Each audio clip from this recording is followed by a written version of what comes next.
Hello, I'm Jeff Williamson. I'm here today to talk a little bit about my experience and my journey working with VRI, Video Remote Interpreting. I'll begin my discussion today by talking about the work that I did and what it actually looked like. I was working in VRI under an agency. The agency had decided to purchase the equipment to run video remote interpreting, which included getting a monitor, a computer, bandwidth connection, etc., in order to support VRI within their agency. They then contracted with community colleges in the area to provide interpreting services for these community colleges in small towns. This was a few years ago, not too long ago, but it was a few years ago, and at that time the equipment itself was quite expensive. A sole practitioner would probably not be able to establish their own VRI service, but I would guess that today it would be more feasible that an interpreter could purchase their own equipment and establish a VRI service within their home. But what we did back then was at the agency within their building, we had one room which we referred to as the blue room. It had a blue background. We had a desk that was able to be lowered and raised. We had a telephone connection with a headset, a monitor, and a webcam. These were the important components for running VRI, and I'll talk a little bit later on about the importance of microphones and clear auditory communication for VRI. But at this time, it was important for us to have a headset so that the interpreters were able to sign and not have to hold on to a telephone handset.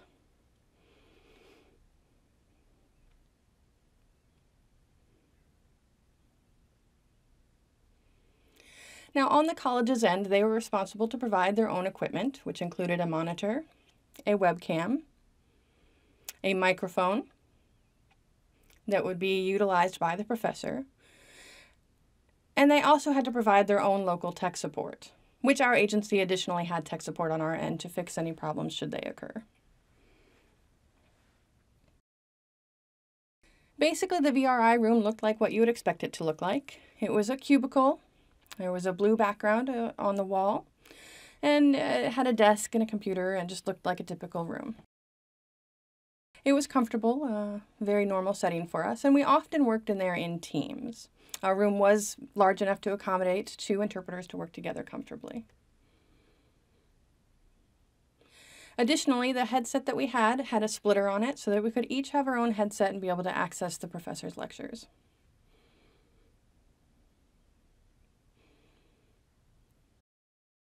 Now, I joined VRI myself for 2 reasons. One was that I felt it was important to provide good quality interpreters and communication support to deaf people regardless of where they live. And I also wanted to support the agency with whom I was working. They had provided the equipment and had everything established and ready for us to do the work, so I felt that it was a good thing to join and support. There are a number of different types of work that you can do within the VRI setting. Now, it is important to remember that VRI is a two-dimensional space, which is different than our typical face-to-face work in a 3-dimensional space. And there are some differences between working with sign language in 2-dimensional space and 3-dimensional space. Now, if I felt that I was skilled and capable to accept a job that would be a face-to-face interaction, I would typically think that I could accept that same work through VRI. If I didn't feel that I was comfortable or competent, then I would not accept the work in either setting. Now, one large benefit of VRI is the ability to place interpreters with appropriate and specific skill sets to the jobs that they will be doing. For example, I myself would never interpret a complex computer engineering class because that is not a skill set that I have developed within myself, but there are other interpreters that do have that skill set within my surrounding area that could better meet that need. So VRI allows us to provide more accurate and appropriate services for our consumers. So when I look at accepting a job within the VRI setting, it really goes back to the same decisions that I would have to make for any type of interpreting assignment. The first question that I ask myself is, can I perform this actual task? And if I could do it in a face-to-face setting, then I feel that I could do it in a VRI setting as well. Secondly, I ask myself whether I have the requisite knowledge to produce a cogent interpretation. Third, am I a good linguistic fit for the client? Fourth, do I have the technology in place to make VRI viable? And then also, do I have sufficient support? And by support, I mean, do I have an appropriate team that I'm working with? Do I have some sort of on-call tech support system at both ends of the interaction? And on the consumer end of the interaction, does the staff and administration buy into using VRI? Are they comfortable with the system? Do they have workarounds for their firewalls?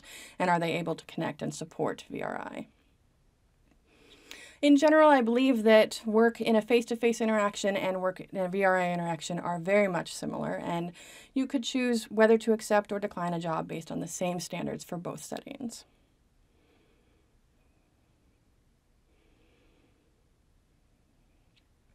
There were times when the agency would request that I interpret a VRI assignment that I didn't feel I was qualified with, and I would sometimes need to resist the pressure that was put upon me to fill that assignment.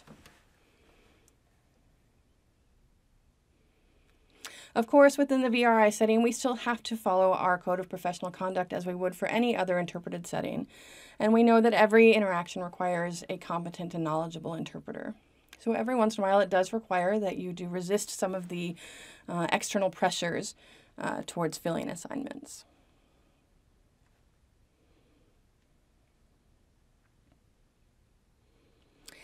It is important that a VRI interpreter be comfortable working within a 2D space.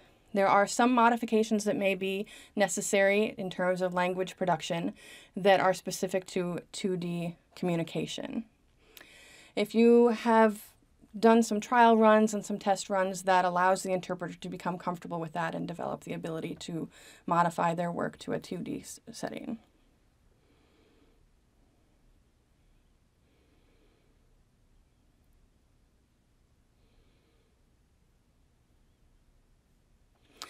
Now, if an interpreter would not normally work in a post-secondary setting in a 3D setting, they would also not want to work in a post-secondary setting in a 2D setting with VRI. It is important, as general tips for interpreters, that you become familiar and comfortable with the technology. There will be occasional issues that come up, and you need to know how to resolve them yourself or who to ask for help and assistance in resolving those.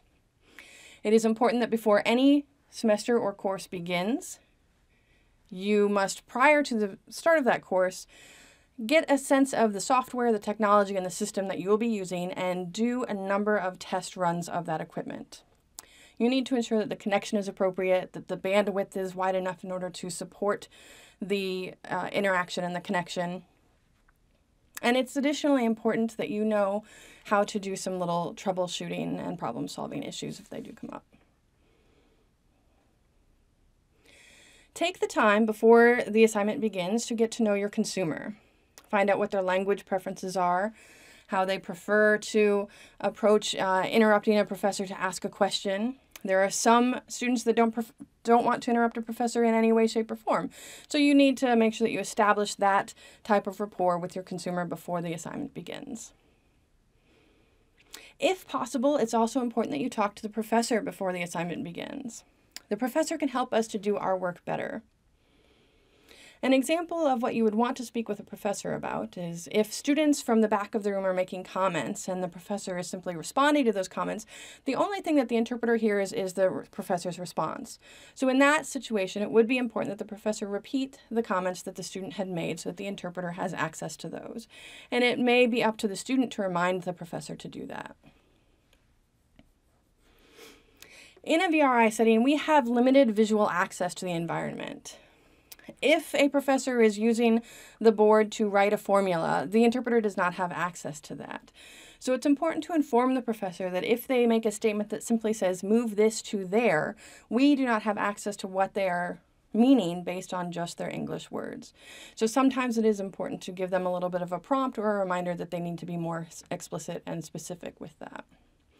Additionally, if an issue does come up, it may require that the professor just hold on to their lecture for a minute or two if possible. Sometimes if it goes on longer than that, they may choose not to do that, but it is important to figure out some way to make sure that the student in the interpreted setting is not getting behind what's taking place within the classroom.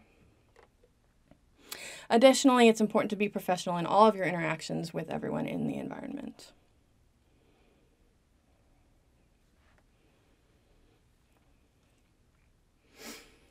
Preparation is very important for interpreters, and there really is no difference between interpreting a 3D setting and a 2D setting when it comes to preparing for the assignment.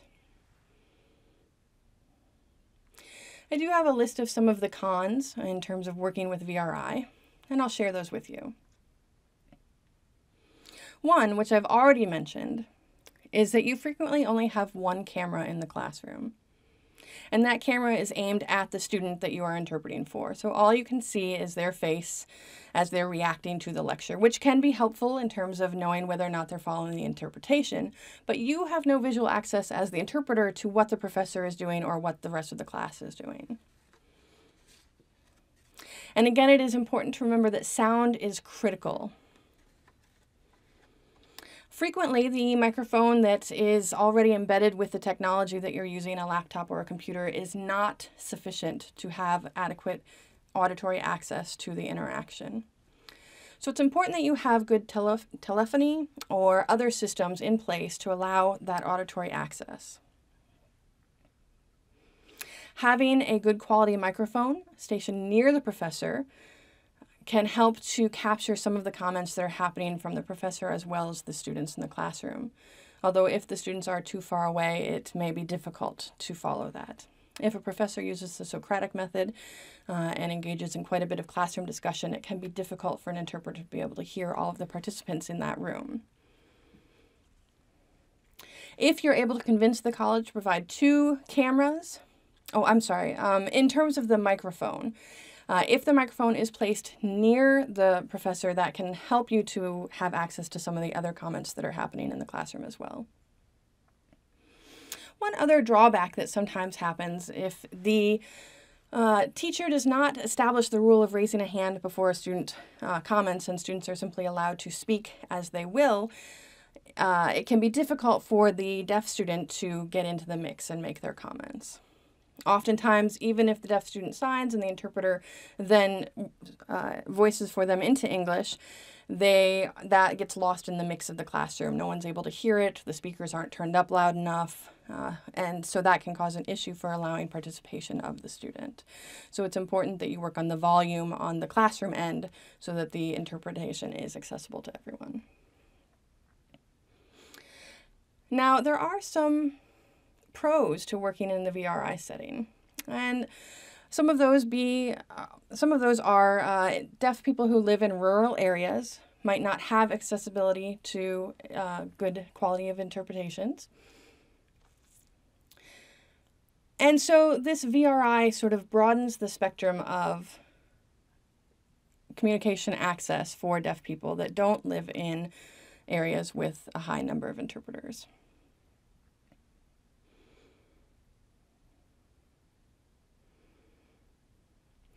Additionally, if an assignment requires an interpreter with a specific skill set, regardless of the number of skilled interpreters in the community, they may not have a very specific skill set for one type of assignment.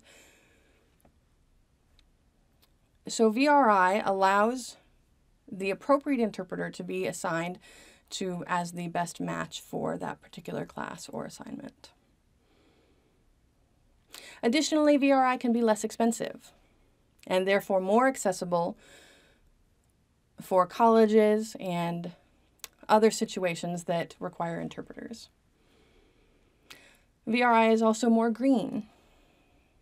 It's more environmentally friendly, which is a nice aspect. It requires less driving and less pollution on the interpreter's end. And finally, I'd like to close with some ideas for you to think about and some discussions that I've been thinking about as well.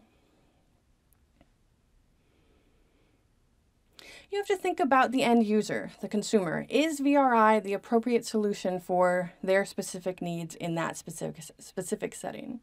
And sometimes it is and sometimes it isn't, but it's important to look at the reasons behind those decisions.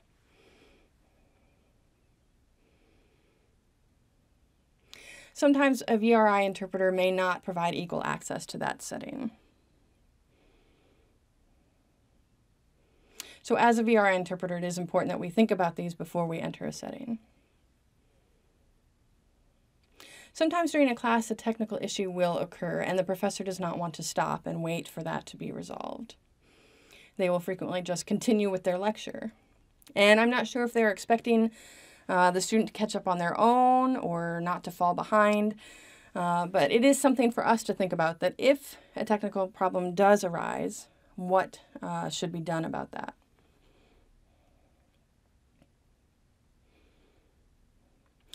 It's important to think about who the client is as well. From the agency's perspective, they said that the college was their client, whereas I, as the interpreter, felt that the deaf student is my client. And I haven't seen any conflict from those two goals, but I can see the potential for conflict arising at some point. So this is what I had to share with you all today. Thank you very much for your attention. I hope that this was beneficial to everyone, and I hope that it helps you in your own future VRI journeys. Thank you very much.